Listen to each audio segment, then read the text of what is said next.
Hello chess fans, this is Rick from Chess to Progress. I'm sorry I haven't done a video for a while on Chess to Progress. I was very busy with the daily videos I did for Chess to Impress on the Tata Steel tournament, and then I got the flu, which turned into pneumonia. Not great, but I fully recovered and I'm back on Chess to Progress. To get better at chess, you will need to study tactics, study endgames, study the classics from the past and the present, and analyze your own games. This is number 6 in the series Learn from the Classics. And I will also continue the Analyze Your Own Games series. I've done over 50 videos already on analysis from viewers' games, and the next one will be published on Thursday, the 22nd of February, and it will be from Wilson from Australia. This classical game was played in 1936 in the town of Zandvoort in the Netherlands. An international tournament was played there, and the Polish-French Grandmaster Savielly Tartakower played there as well. He was one of the best players in the world at that time, and he was also a journalist, wrote many articles and books, and his books are still popular today. He's also known for many chess quotes, and I have a few here for you. The winner of the game is a player who makes the next to last mistake. No game was ever won by resigning. Tactics is what you do when there's something to do. Strategy is what you do when there's nothing to do. That's a very nice one. Chess is a struggle against one's own errors, and we all know that. And a game of chess has 3 phases. The opening, where you hope you stand better. The middle game, where you think you stand better. And the ending, where you know you stand to lose. Let's look at Tartakower's game from the 6th round in that Zandvoort tournament. He played the Dutch Grandmaster, although he wasn't the Grandmaster yet at that time. It was 1936. Lodewijk Prins. Tartakower opened f4 and Prins played e5, sacrificing a pawn for quick development. The pawn was taken. d6, that's really the sacrifice. E takes d6 and bishop takes d6. Black is now quicker in development. Knight f3, knight f6 from Prins, a theoretical variation at the time as per the Swedish book Colijns Lärebok, and I apologize for my poor Swedish. I am taking the comments from the tournament book by the journalist and player Hans Kmoch. The main line after knight f3 is g5, all very spectacular, then d4, g4 and knight e5. This is the variation given in the tournament book by Kmoch. But Prins decided on knight f6. g3 from Tartakower. h5. Black wants to attack because of his advantage in development. Of course, he has sacrificed a pawn for that already. d4. h4. Tartakower took that pawn. And knight e4, black keeps going forward. Queen d3 from Tartakower, and he must have seen and also correctly evaluated the exchange sacrifice we'll see in a minute. Bishop f5 from Prins, looks good. This is a nasty threat, the bishop looking at the queen.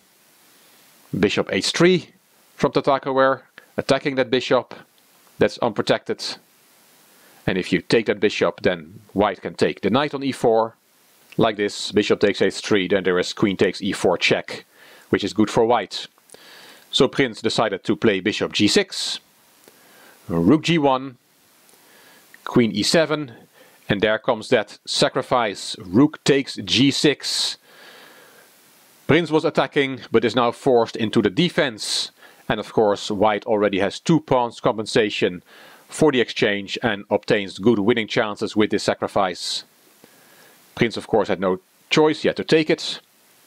Knight c3 developing and challenging that strong knight on e4. Prins took on c3.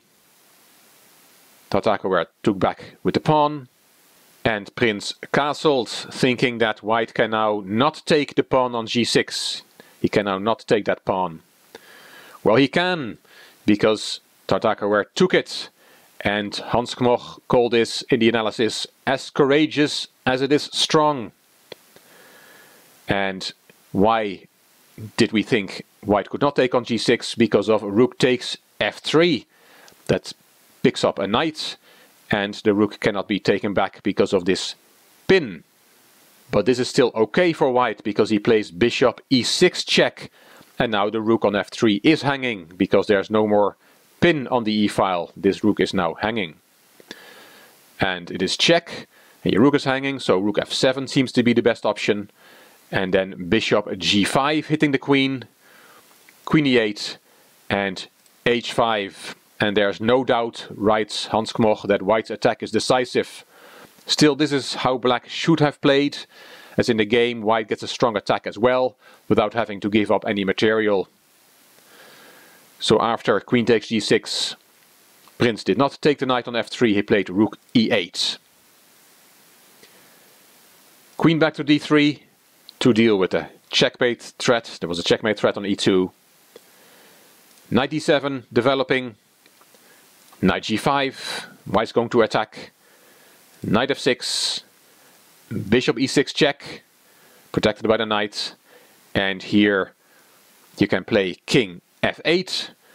And Tartakower had planned after this move queen f5. It was not played, but this is the variation that Tartakower saw.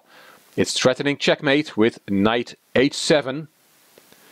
And if you play queen d8 to give the king a square, then there is queen g6, threatening checkmate on f7, queen e7, and then d5. And this is winning for white. If after queen f5 instead of queen d8 you play rook e d8 to give the king this square against a checkmate threat on h7, then knight h7 check comes anyway, king e8, queen g6 check, queen f7 only move, and queen takes f7 is checkmate. So all that after bishop e6 check, and then the king to f8. But Prince did not go for that. He played king h8. But that would not save him either, because there is knight f7 check from Tartakower, king g8 only move, and now we have to be careful with white because the bishop is now hanging. So the bishop retreated to b3, and the threat is now knight takes d6 check. The bishop will give check to the king, and this wins a lot of material for whites. So Prince played king f8, but resigned after knight h8. Always beautiful to see a knight go in the corner of the board, is always spectacular.